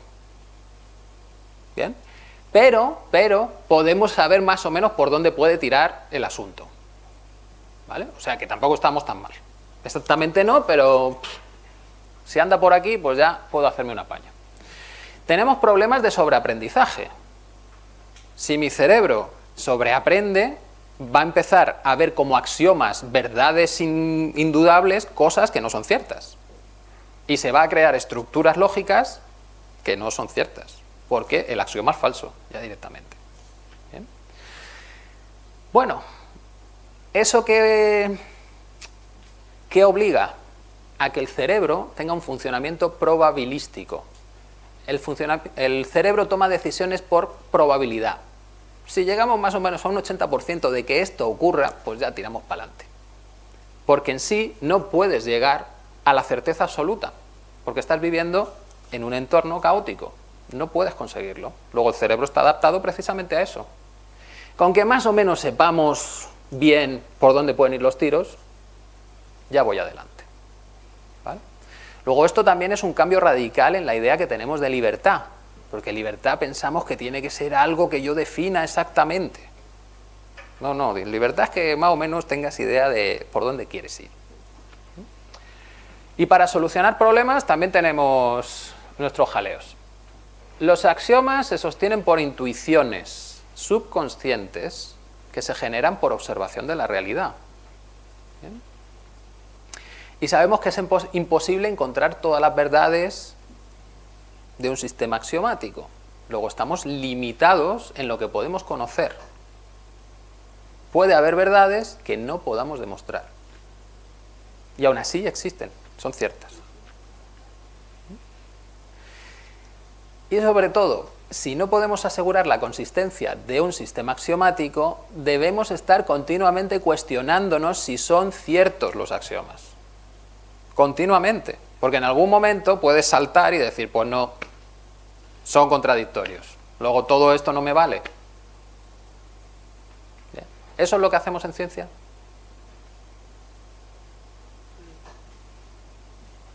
Va a ser que no. Por tanto, es imprescindible para resolver problemas que mi cerebro tenga la capacidad de ampliar los axiomas que maneja, las verdades que considera reales. ¿Bien? ¿Y eso cómo lo consigue el cerebro? Teniendo nuevas experiencias. Cuando capto nuevos datos, mi cerebro puede sacar nuevos patrones y genera un nuevo axioma. Y con ese nuevo axioma lo tendría que encajar con todo lo que conozco y comprobar si tengo que descartar algo o no. ¿Vale? Bueno, tenéis aquí la última conferencia sobre todo este tema del azar y tal, por si la queréis consultar. Bien, y nos vamos a centrar en el último punto que os comentaba, que es la equivalencia en la elección. Es decir, que me dé igual, tenga para mí el mismo valor tomar esta decisión o esta otra, o esta otra, o esta otra. ¿Vale? Tenemos un límite psicológico muy claro. Nuestro cerebro funciona por patrones. ¿Bien? Y esos patrones nos condicionan en el comportamiento. Si los patrones son fijos, siempre vamos a hacer lo mismo. Esto lo resume Jung en esta frase: hasta que lo inconsciente no sea consciente, el subconsciente seguirá dirigiendo tu vida y tú le llamarás destino. Los patrones de comportamiento que tenemos, la mayoría, no son conscientes. Los vamos aprendiendo desde niños. De niños no somos conscientes de lo que hacemos. Se genera esa estructura y a partir de ahí vamos amontonando encima cosas. Y luego llegamos a adultos y tenemos un montón de patrones de comportamiento que no sabemos cuáles son y que nos sorprendemos luego de estar repitiendo cosas que no queremos hacer. ¿Por qué ocurre esto? Bueno, resulta que en el cerebro existe lo que se llama la red neuronal por defecto, ¿bien? Que son regiones que colaboran entre sí, repartidas por todo el cerebro. Son responsables de gran parte de la actividad desarrollada mientras la mente está en reposo. ¿Y qué tipo de actividades tiene la mente en reposo? Pues la consistencia, la percepción, la memoria, los juicios, el futuro, el pasado, todos esos pensamientos ahí que están todo el rato dando vueltas, ¿bien? Eso lo genera la red por defecto. Fijaos si es importante que consume entre el 60 y 80% de toda la energía que maneja el cerebro. Y en el fondo está procesando información interna, no está procesando la información que llega de fuera. Es como relaciona el propio cerebro lo que ya sabe. Bien, este proceso ya es observable a los 7 meses de edad. Es decir, nuestro cerebro ya empieza a construir esa red desde muy pronto. Cuando nacemos, tenemos un cerebro de un tamaño y rápidamente empieza a crecer. Tenemos lo que se llama una explosión neuronal. Esa es la manera que tiene el cerebro de aprender más rápidamente. Todas las partes del cerebro cuando somos pequeños están conectadas con todas. ¿Qué consigues con eso? Relacionarlo todo con todo. Lo visual con lo auditivo, con lo olfativo, con lo kinestésico. ¿Bien? Y vamos adquiriendo información, aprendizajes. La información que adquirimos, si además viene asociada con una emoción que estés sintiendo en ese momento, es importante y se refuerza, ¿vale? Se generan patrones, que eso puede ser de percepción o de comportamiento, si son más complejos, ¿vale? Bueno, pues entre los 6 y los 12 años, esa red se empieza a cerrar, ya no admite cambios. ¿Qué va a ocurrir? Que vamos a pensar a partir del momento en que se fija siempre de la misma manera. Porque procesas toda la información de la misma manera y filtras la información nueva de la misma manera. ¿Vale? Esto está asociado a un proceso que se llama poda sináptica, en la que se desconectan las zonas del cerebro y se especializan. Sabemos que esto ocurre porque cuando se produce mal la poda, hay un efecto que se denomina sinestesia, que son personas que, por ejemplo, tú le citas el nombre de un objeto y ellos ven el objeto delante. Literalmente lo están viendo. O les hablas de un color y escuchan una nota musical. Bien, eso a los niños les ocurre, porque tienen todas las zonas del cerebro conectadas. A los adultos después de la poda, no. Bien, y nos estamos perdiendo cosas muy interesantes, porque ¿qué creatividad puedes tener si te dicen mesa y de repente escuchas notas, ves colores, tienes olores? Todo eso expresivamente es muchísimo más rico y las posibilidades que puedes tener de creatividad son muchísimo mayores. Y eso se demuestra en los niños. Los niños son mucho más creativos que los adultos, porque su cerebro funciona mucho más integrado que el nuestro.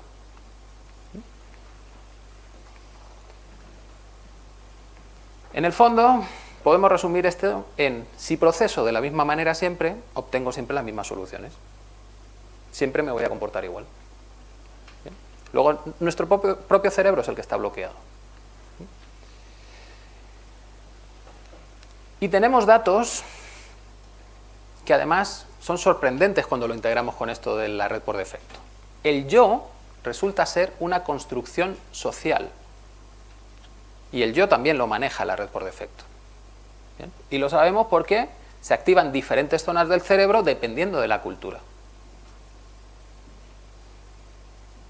O sea, si el yo es cultural, el yo se puede cambiar. Es un aprendizaje. No es algo que esté definido en mí. Luego cuando me dicen, descubre quién eres, ¿quién quiero ser? Será. Porque si lo puedo cambiar... ¿Bien? Y otro punto muy importante es cómo funciona el cerebro anatómicamente. El cerebro tiene dos hemisferios, el derecho y el izquierdo. Están especializados. El izquierdo es el lógico y el derecho es el emocional, el que procesa la información de modo global.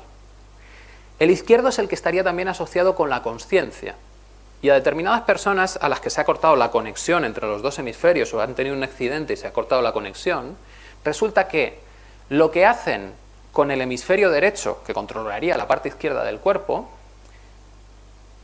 el hemisferio izquierdo tiene que justificarlo, de cualquier manera. ¿Bien? No es que busque la realidad de lo que está ocurriendo, se inventa una historia que le deje tranquilo a él, al hemisferio izquierdo. Y eso que no tiene la información del derecho. ¿Bien? Luego esto nos va a ocurrir continuamente. Muchas veces estamos justificando cosas que son programaciones internas, no conscientes. Pero les vamos a buscar razonamientos para decir, no te preocupes, si yo estoy en control. Esto lo hacemos porque yo quiero. Y la realidad es que no. La realidad es que hay un procesamiento inconsciente, un patrón oculto que activa ese comportamiento. ¿Vale? Bueno, entonces, ¿cómo rompemos con el destino? Porque resulta que sí, nuestra física nos permite autoorganización, romper con ese destino lineal, bien, pero luego resulta que es que nuestro cerebro está como cuadriculado para cumplir solo unos determinados patrones.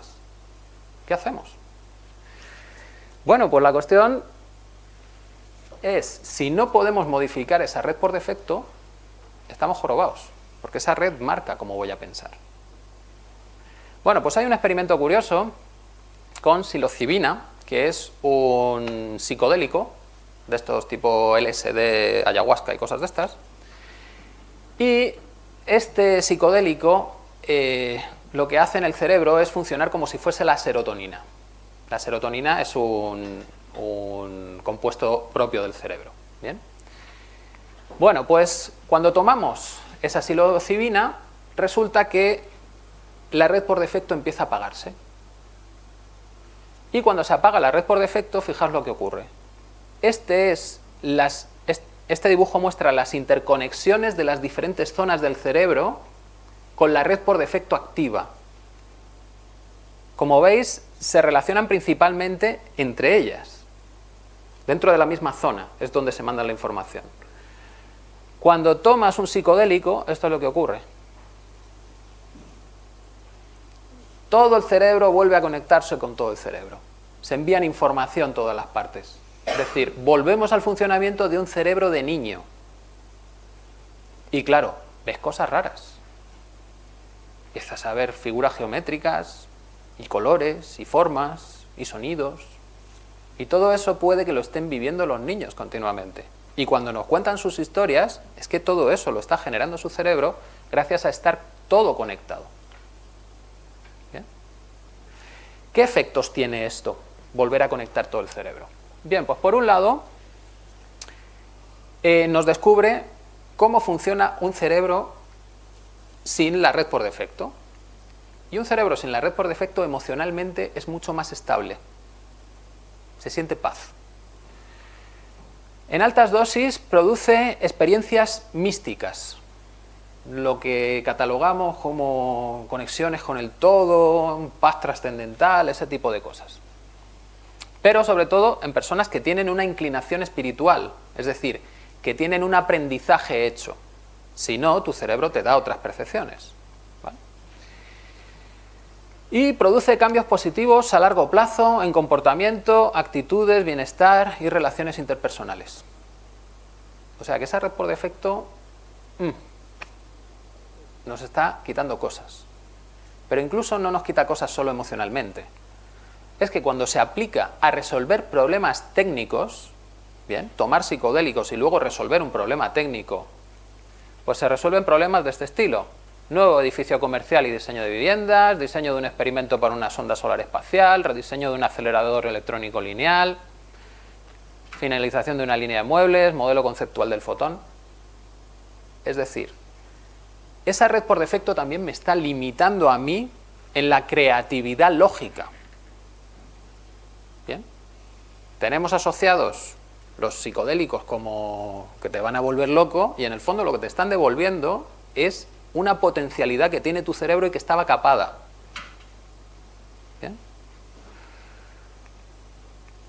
¿Estoy defendiendo que todos nos droguemos? Pues no. No, porque lo podemos conseguir con la relajación. ¿Vale? La relajación es un método para cambiar también la estructura de esa red por defecto, para eliminar esos patrones y esa manera de procesamiento y permitir que el cerebro se amplíe su manera de trabajar con la información. ¿Vale? Y esto es lo que vamos a ir viendo durante el seminario principalmente. Cómo liberar esos patrones que bloquean a mi cerebro en unos resultados. ¿Vale? Y ya veremos que en el fondo es un sistema muy simple en el que se basa en activar emociones, aplicar la relajación, se descarga la emoción y compruebas cuál es el cambio. ¿Vale? Ya lo veremos en más detalle en los próximos días. Aquí tenéis otra conferencia que podéis ampliar todo este tema de la meditación, los efectos en el cerebro de la meditación, cómo se descargan las emociones y todo eso. ¿Vale? Aunque lo iremos viendo. Conclusiones. La realidad física y la mental están preparadas para albergar la existencia del libre albedrío y la felicidad. Porque puedo modificar mi cerebro, puedo liberar emociones, por lo tanto salgo del sufrimiento, y también puedo afectar a lo que está fuera. Yo interactúo con el exterior. El exterior depende de mí y yo dependo de él. Y pequeños cambios pueden lograr resultados muy grandes. ¿Bien? Luego está la posibilidad en nosotros. El sistema nos lo permite. Siempre tenemos que tener en cuenta que nosotros estamos dentro del sistema. Somos una pieza, no la podemos quitar. ¿Bien? Saldrá en algún momento la típica pregunta de, vale, yo me relajo, pero si yo estoy relajado y viene alguien y me empieza a chillar... A ver, si estamos en un sistema en el que todos dependemos de todos, si tú te relajas, el otro se ve afectado porque tú estás relajado. Y entonces cambia. Y eso lo sabemos al revés, que es mucho más fácil. Si yo estoy enfadado, ¿a qué puedo cabrear a los demás? ¿Bien? Estamos en sistemas dependientes, nunca podemos quitarnos de en medio y luego colocarnos. Siempre tiene que haber un cambio continuo en todos. Es posible transformar el sistema cambiando individualmente. Soy parte del sistema, si yo cambio, mi interacción con los demás hará que los otros cambien y su vuelta, bien, reforzará ese cambio en mí o me revertirá, dependiendo de si es estable o no lo que yo he hecho. Esa transformación la puedo hacer a través de cambios en mis emociones y mis pensamientos que van a transformar mis acciones y mi salud también. ¿Bien? Por las enfermedades psicosomáticas. El cerebro tiene capacidad de entender la realidad más allá de lo que somos conscientes. El cerebro tiene esa parte subconsciente que capta muchísima más información de la que maneja el consciente. Y el cerebro, en esa parte inconsciente, es el que genera los axiomas, las verdades sobre las que basamos nuestra vida. De hecho, hasta lo decía Poincaré, un matemático también muy importante, desde principios del siglo XX, la intuición es la que descubre. La lógica simplemente demuestra lo que tú ya has descubierto. Luego, para avanzar, lo más importante es la intuición. La lógica es lo que me va a limitar. Eso sí, luego de intuir, vamos a ver si lo que he intuido está bien o me he sobrepasado. Liberar los patrones inconscientes es lo imprescindible para permitir que mi cerebro cambie y, por lo tanto, procese la información de otra manera, tenga nuevas ideas. Si tengo nuevas ideas, tenga nuevas opciones y soy más libre. ¿Bien? Pero todo esto que os cuento, ¿hasta dónde afecta? Vale, todos estamos aquí conectados, me estáis escuchando, tenemos una interacción, pero ¿me quedo aquí o voy más allá? Es decir, la pregunta es, ¿y si cae un meteorito en la Tierra y nos morimos todos, puedo ser feliz? Bueno, esta parte ya es súper especulativa, ¿bien? Pero la pongo para generar nuevas ideas, es decir, sacar a nuestra mente de lo que cree posible. Hay un efecto cuántico que se llama el entrelazamiento, ¿bien? Tú puedes preparar unas partículas, que de hecho es ponerlas juntas, y de repente funcionan como una. Se describen con una única ecuación. Y luego puedes separar esas partículas, te las llevas a dos sitios muy alejados, como dicen en los ejemplos, te las llevas a los confines del universo, y si mides una, sabes qué vas a medir en la otra. Es decir, las partículas estarían conectadas entre ellas, intercambiando información. ¿Vale? Y ese intercambio de información sería a velocidad infinita. Bien. Si hay intercambio de información a velocidad infinita, lo que significa es que todo el universo está conectado con todo el universo. Todos con todos. Bien. Bueno, pues si añadimos esto a lo que veíamos de los sistemas caóticos, lo que significa es que los cambios que yo haga en mí, existe la posibilidad de que se estén transmitiendo a todo el universo y que haya cambios también en el universo. ¿Qué tipo, hasta qué nivel, qué intensidad? Bueno, ya eso no lo sabemos tanto, ¿no? Pero la posibilidad teórica existe. Por tanto, ya nos podemos hacer la pregunta, ¿qué somos? ¿Bien? Y a mí la respuesta que me viene es, somos una parte consciente del sistema caótico no local llamado universo. No local porque está comunicándose a velocidad infinita, es uno. Y ese universo está en continua autoevolución. Él es el que se modifica a sí mismo. Lo que pasa es que si eres consciente, lo puedes hacer mucho más rápido. El cambio de un elemento individual del universo podría provocar nuevas autoorganizaciones globales. Esto ya abre aquí campos de especulación y ciencia ficción, todos los que queramos. Este cambio genera tipos de interacciones con el entorno nuevas, genera nuevos axiomas. Si yo percibo el entorno de manera diferente, veré patrones diferentes. Y por tanto, mis deducciones sobre la realidad serán diferentes. Si eso lo aplicamos al ser humano, nos damos cuenta que cambios en el ser humano provocan que aparezcan nuevos sistemas filosóficos, económicos y de convivencia, ¿bien?, siempre que sean estables. Y para que un sistema sea estable, tiene que tener la mínima energía. Y eso en nosotros significa estar en estados de paz, de calma. Porque si estamos en estados de energía alterada, mucho cabreo, mucho miedo, los sistemas no son estables. Intentamos entrar en ellos y nos repelen. ¿Bien? Pero esto sí que me da la posibilidad de decir, vale, primero tengo que hacer un cambio yo, llegar a la calma, a estar cómodo con el nuevo sistema, y una vez esté cómodo con ese sistema, empezará a producirse el cambio solo. Porque mis pensamientos estarán adaptados a ese entorno emocional y mi interacción con los demás empezará a extender ese cambio emocional. ¿Bien? Luego por aquí tenemos también otra solución que normalmente no se aplica. Los cambios sociales necesitan un cambio en la emocionalidad de la sociedad primero para que sean estables. Si no, no se mantienen. Y creo que por ahí no solemos ir. Solemos ir con el tema de no, hay que buscar nuevas leyes. Da igual que pongas nuevas leyes si no las puedes aceptar emocionalmente, si no son justas para ti. Al final te vas a rebelar, aunque sean mejores para ti. ¿Bien? Y tenemos un atisbo de esto en las religiones.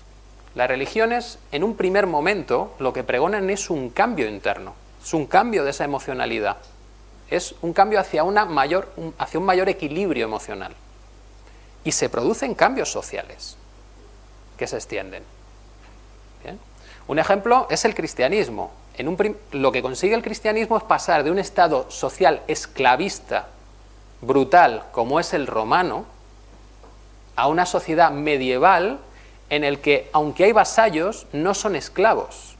Un esclavo en los romanos era propiedad del señor y podía hacer con él lo que quisiera y matarlo, no pasaba nada. En la Edad Media no. Eso es un cambio mental muy fuerte que tiene que estar soportado por una emocionalidad. ¿Bien?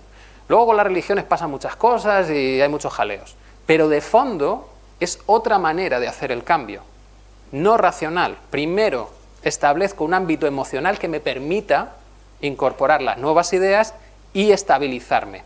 Y entonces sí, puedo trasladar todo eso al mundo. ¿Bien? Eso sí, no vamos a poder anticipar las soluciones perfectas, porque ya sabemos que no podemos extraer todas las verdades de un sistema, bla, bla, bla, ¿vale? Pero lo divertido de la vida es probar.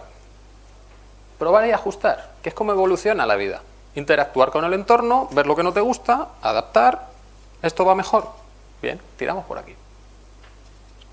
Bien. Lo fundamental de todo esto es darnos cuenta de que tenemos en nuestras manos el cambio, somos libres, pero primero tenemos que liberarnos. Tenemos que liberar nuestra estructura mental que nos mete en la cárcel. Y a partir de ahí, de liberar eso, podemos empezar a hacer los cambios necesarios para trasladarlo al mundo. ¿Bien?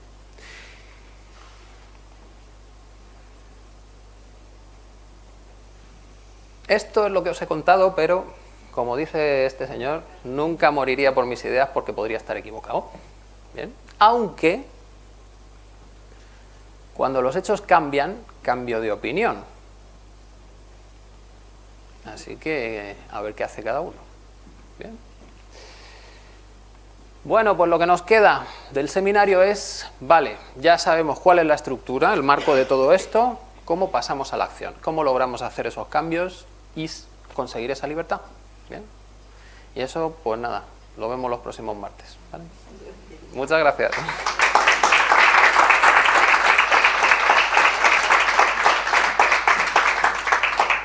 Bueno, pues nos vamos a comer.